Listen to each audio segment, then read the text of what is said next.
Assalamualaikum warahmatullahi wabarakatuh. Halo peserta MPLS SMA 1 Taman Sari, bagaimana kabarnya? Mudah-mudahan dalam keadaan sehat walafiat. Dalam kesempatan ini, Ibu akan mengajak kalian untuk memahami apa sih keluarga sadar hukum itu.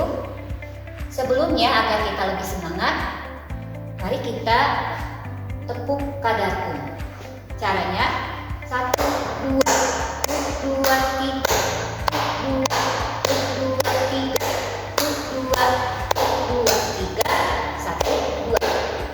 Mari kita ulangi bersama-sama. Tepuk kadarkum.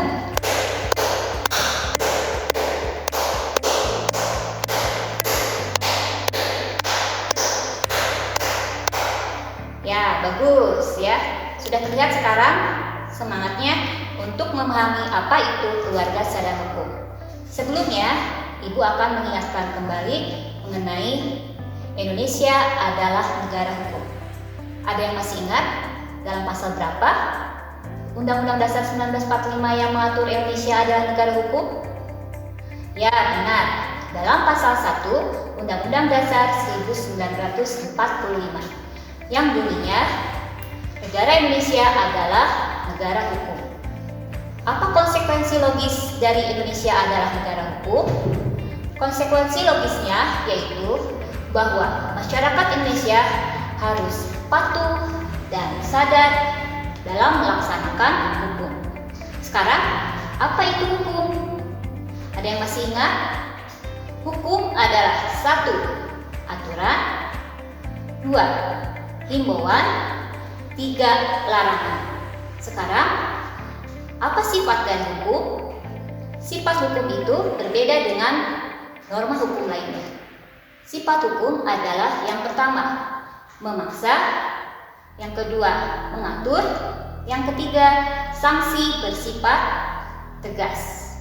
Sekarang, apa yang dimaksud dengan sadar hukum? Sadar hukum berarti sadar akan hukum, sadar akan adanya suatu aturan, sadar akan adanya suatu himbauan, sadar akan adanya suatu larangan. Dalam lingkungan apa? Dalam lingkungan yang terkecil yaitu keluarga, lingkungan sekolah, masyarakat, bangsa, dan negara. Bisa kalian bayangkan ya, apabila masyarakat tidak memiliki kesadaran hukum atau memiliki kesadaran hukum yang rendah. Misalkan di jalan raya, apabila masyarakat tidak mentaati aturan lalu lintas, apa yang akan terjadi? Pasti akan terjadi banyak kecelakaan atau tingkat kecelakaan akan meningkat, ataupun akan terjadi macet di mana-mana yang akan menghambat aktivitas masyarakat. Ataupun sekarang masa pandemi COVID-19, pemerintah Kabupaten Bogor mengeluarkan suatu peraturan yaitu Putusan Bupati nomor 16 tahun 2020, yaitu mengajak masyarakat agar menjalankan pola hidup sehat dan bersih. Di antaranya menggunakan masker apabila melakukan aktivitas di luar rumah. Apabila peraturan Bupati nomor 16 tahun 2020 itu dilanggar oleh masyarakat Kabupaten Bogor, bisa kalian bayangkan apa yang akan terjadi. Masyarakat misalkan banyak berkerumun, tidak menggunakan masker, tidak menerapkan pola hidup sehat, maka yang akan terjadi adalah meningkatnya penyebaran COVID-19. Nah, itulah sedikit gambaran apabila masyarakat memiliki kesadaran hukum yang rendah. Lantas sekarang bagaimana caranya agar meningkatkan kesadaran hukum masyarakat? Nah, di antaranya adalah dengan adanya keluarga sadar hukum. Apa yang dimaksud keluarga sadar hukum? Keluarga sadar hukum adalah keluarga yang memiliki kesadaran hukum.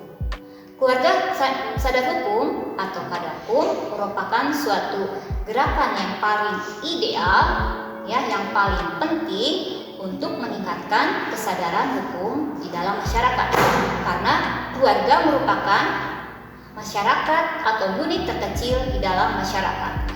Jadi dimulai dari keluarga lah, ya, pendidikan mengenai hukum itu mulai diajarkan kepada anak-anak di rumah, yang kemudian nanti kebiasaan untuk mentaati suatu peraturan di dalam rumah, misalkan menghormati orang tua, ya, menjaga kerukunan sesama anggota keluarga, taat beribadah, disiplin waktu. Kalau sudah terbiasa di dalam keluarga, akan terbawa ke lingkungan yang lebih besar, misalkan ke dalam lingkungan sekolah. Kalau sudah terbiasa di dalam keluarga, maka siswa akan taat terhadap tata tertib sekolah. Contohnya, siswa akan tepat waktu datang ke sekolah. Siswa akan melaksanakan hak dan kewajibannya dengan baik, ya. Setelah lingkungan sekolah akan lebih luas lagi, yaitu ke dalam lingkungan masyarakat. Misalkan masyarakat akan mentaati aturan atau norma yang berlaku di masyarakat, baik itu norma hukum, norma kesopanan, ataupun norma agama. Yang lebih luas lagi yaitu ke dalam lingkungan berbangsa dan bernegara. Dari pemaparan tadi, jelaslah bahwa keluarga sadar hukum memiliki peranan yang sangat penting dalam masyarakat. Karena tujuan Kadarkum diantaranya yang pertama, agar setiap anggota masyarakat mengetahui dan meningkatkan kesadaran hak dan kewajibannya sebagai warga negara Indonesia yang diatur dalam berbagai peraturan perundang-undangan Indonesia.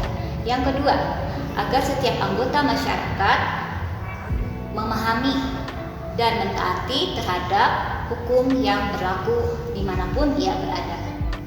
Apabila masyarakat memiliki indikator dalam kesadaran hukum, diantaranya masyarakat itu memiliki pengetahuan yang luas tentang hukum. Yang kedua, masyarakat memiliki pemahaman terhadap hukum yang berlaku di dalam masyarakat.